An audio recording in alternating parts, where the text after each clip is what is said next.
everybody, hope you all are fine. আজকে আমরা Republic day প্যারাগ্রাফটা লিখব। রিপাবলিক ডে অর্থাৎ প্রজাতন্ত্র দিবস বা সাধারণতন্ত্র দিবস, যেটা আমরা 26শে জানুয়ারি প্রতি বছর পালন করে থাকি। তো ওই দিনটিতে আমাদের দেশের সংবিধান আমরা কার্যকর করেছিলাম, তো সেই হিসেবে দিনটা আমরা পালন করি। তোমরা প্রত্যেকেই জানো এই সম্পর্কে অল্প বিস্তর। তোমরা তোমাদের মতো করে লিখবে। আমি এখানে একটা উদাহরণ তোমাদের দেখাচ্ছি। রিপাবলিক ডে বা প্রজাতন্ত্র দিবস।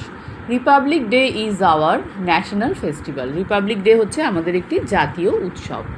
We celebrate Republic day on 26 January every year. আমরা প্রতি বছর 26শে জানুয়ারি প্রজাতন্ত্র দিবস বা সাধারণতন্ত্র দিবস পালন করি। তোমরা প্রত্যেকেই জানো। This day is special for every Indian. এই দিনটা প্রত্যেক ভারতীয়র জন্য বিশেষ দিন। কেন?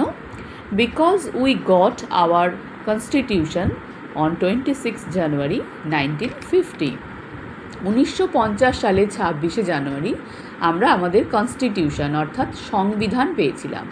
সংবিধান হচ্ছে একটি দেশের সমস্ত রকম নিয়ম কানুন যে বইতে লেখা থাকে, সেই দেশটা কী কী নীতি মেনে চলবে, সেই সমস্ত কিছু যে বইতে লেখা থাকে সেটাই হচ্ছে সংবিধান। একটা বইয়ের আকারে সেখানে লেখা থাকে।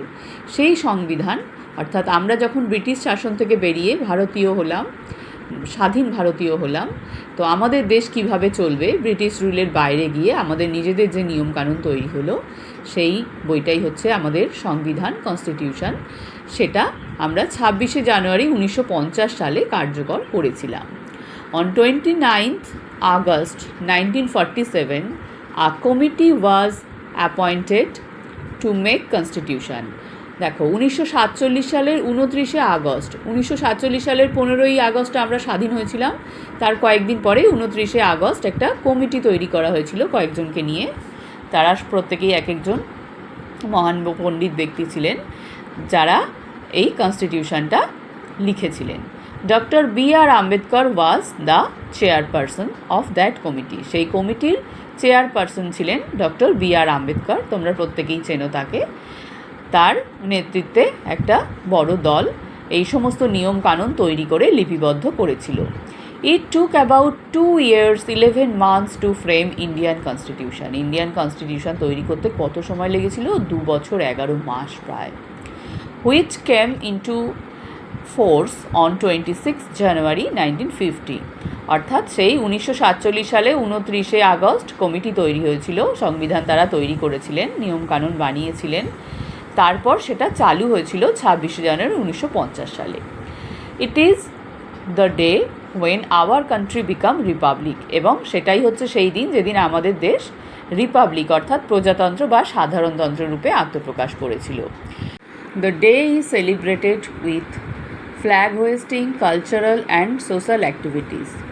এই দিনটা আমরা উদযাপন করে থাকি পতাকা উত্তোলন করে, নানা রকম সাংস্কৃতিক অনুষ্ঠান এবং নানা রকম সামাজিক কার্যকলাপের মধ্যে দিয়ে। This day reminds us of our rights and duties as a citizen of India. এবং দিনটা আমাদের ভারতীয় নাগরিক হিসেবে আমরা যে সমস্ত অধিকার পাই এবং আমাদের যে সমস্ত দায়িত্ব আছে দেশের প্রতি, সেগুলো আমাদের মনে করিয়ে দেয়। দেশের যেমন নাগরিকদের কিছু অধিকার দেওয়ার আছে, দেশের নাগরিক হিসেবে আমরা জন্মগতভাবে কিছু অধিকার পেয়ে থাকি, সেরকম প্রত্যেকটা ভারতীয় নাগরিকেরও দেশের প্রতি কিছু কর্তব্য থাকে, সেগুলো আমাদের পালন করা অবশ্য কর্তব্য। তো এইগুলোকেই আমাদের মনে করিয়ে দেয় এই রিপাবলিক ডে। এইভাবে তোমরা তোমাদের মতো করে লেখার চেষ্টা করবে। কোথাও সমস্যা হলে তোমরা ক্লাসে জেনে নেবে। সবাই ভালো থাকবে। বাই।